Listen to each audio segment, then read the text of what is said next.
আমরা জেগেছি এক নৌকা ফেলা ভাঙতে বিভেদের বেড়ি। আমরা জেগেছি এক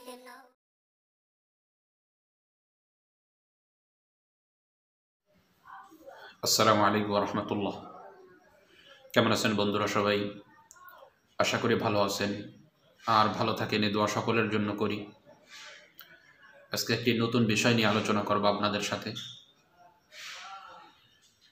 সে বিষয়টি হলো, আপনি যদি কোনো শহরে থাকেন বা কোনো গ্রামে বা কোনো মহল্লায় বা কোনো এলাকায়, যে জায়গায় আপনি বসবাস করেন, যদি আপনি মনে করেন যে সমস্ত লোকেরা আপনাকে সম্মান করুক এবং আপনি সম্মানের সাথে ওই শহরের মধ্যে বা ওই গ্রামের মধ্যে বা ওই এলাকায়, যে অঞ্চলেই আপনি থাকেন, সম্মানের সাথে যদি আপনি থাকতে চান এবং সমস্ত লোকেরা যাতে আপনাকে মহাব্বত করে এবং আপনার সাথে নিচু গলায় নিচু কণ্ঠে কথা বলে, এইরূপ যদি মনোভাব মনের ইচ্ছা আপনি রাখেন, সেক্ষেত্রে আজকের আমলটা আপনার জন্যেই এবং এই আমলটা খুবই উপকারী ইনশাআল্লাহ।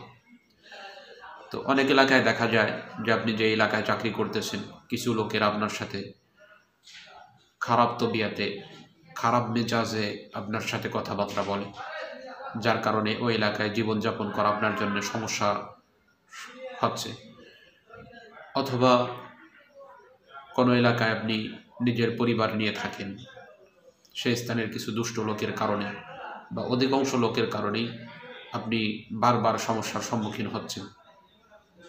বা আপনি কোনো স্কুল, কলেজ, ভার্সিটি বা মসজিদ, মাদ্রাসা যে কোনো অঙ্গনেই চাকরি করেন, তো আপনার ইচ্ছা যে গ্রামের লোকেরা যদি আমার সাথে নিচু কণ্ঠে ভদ্রতার সাথে সবসময় কথা বলতো এবং সমস্ত লোকেরা যদি আমাকে সম্মান করত, তো এটা আমার জন্য কল্যাণকর হতো এবং যেই লক্ষ্য নিয়ে আপনি ওই এলাকায় কাজ করতেছেন, এই লক্ষ্যটাকেও সফলতায় পৌঁছানো যাইত।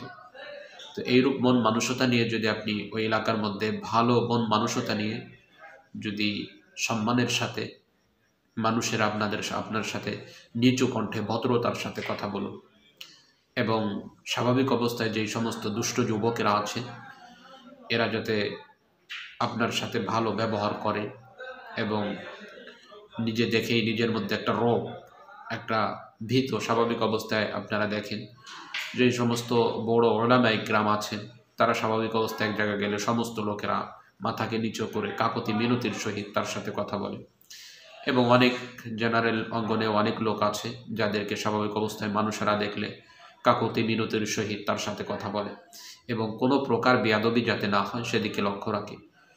এইরূপ যেই সমস্ত লোকের অভ্যাস আপনারা যেটা দেখতে পান, সেইরূপ সম্মান, সেইরূপ আপনার সাথে বিনয়ের সাথে কথা বলুক, এটা যদি আপনি চান, সেক্ষেত্রে আজকে যে আমলটা দেখানো হবে, এই আমলটা যদি আপনি খুব এখলাসের সহিত আল্লাহ তাআলাকে সর্বময় ক্ষমতার অধিকারী মনে করে এবং দ্বীনের লক্ষ্যকে নিজের সামনে রেখে সব কিছু আল্লাহ তাআলার পক্ষ থেকে হয়, এই কথাগুলো নিজের জেহেনে সাজিয়ে প্রথমে 11 বার দুরূদ শরীফ পাঠ করে, এরপরে এখন যে দোয়াটা আপনাদেরকে দেখানো হবে, এই দোয়াটা যদি আপনারা যথা নিয়মে, যেই নিয়মে আপনাদেরকে বলে দেওয়া হবে, এই নিয়মে যদি আপনারা একবারে এখলাসের সহিত করতে পারেন, আশা করা যায় এই আমলের বরকতে ওই গ্রামের লোকেরা আপনার সাথে ভদ্র ব্যবহার করবে এবং আপনাকে সকলেই সম্মান করবে এবং সকলেই নিচু কণ্ঠে আপনার সাথে কথা বলবে। তবে মনে রাখার কথা, যে কোনো এলাকায় নিজের কৃতিত্বকে ধরে রাখার জন্য সবথেকে উৎকৃষ্ট কাজ হলো নিজের চরিত্রকে আগে ঠিক করা। নিজের চরিত্রকে ঠিক করে যদি আপনি সকলের সাথে ইসলামের যেভাবে আপনাকে চলার জন্য নির্দেশ দিয়েছে, সেইভাবে যদি যথাসাধ্য চলার জন্য চেষ্টা করেন, স্বাভাবিক অবস্থায় স্বাভাবিক লোকেরা এমনিতেই আপনাকে সম্মান করবে। পাশাপাশি এই সম্মানগুলো বৃদ্ধি করার জন্য এই আমলগুলো আরও ফায়দাপ্রসূ হয়ে থাকে।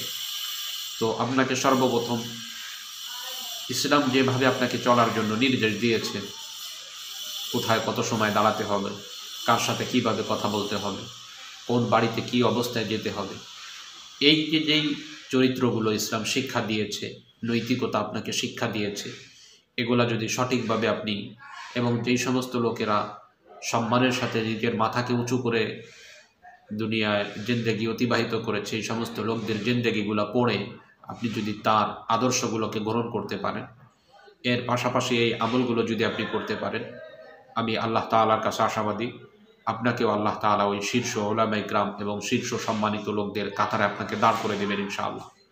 তাহলে আর দেরি না করে চলুন দেখে নিই আমলটি, আশা করা যায় সকলের জন্য ফায়দাজনক হবে। তো ভাই, যেই দোয়াটা বলার কথা ছিল আপনাদের, সেই দোয়াটি হলো খুব ইখলাসের সহিত বসে প্রথমে 11 বার দুরূদ শরীফ পড়বেন। তবে এই আমলটা প্রতিদিন ফজরের পরে করতে হবে। প্রতিদিন ফজরের পর একেবারে ইখলাসের সহিত বসে প্রথমে 11 বার দুরূদ শরীফ পড়ে এই দোয়াটি 100 বার পাঠ করবেন। 100 বার পাঠ করার পরে অতঃপর আবার 11 বার দুরূদ শরীফ পাঠ করবেন।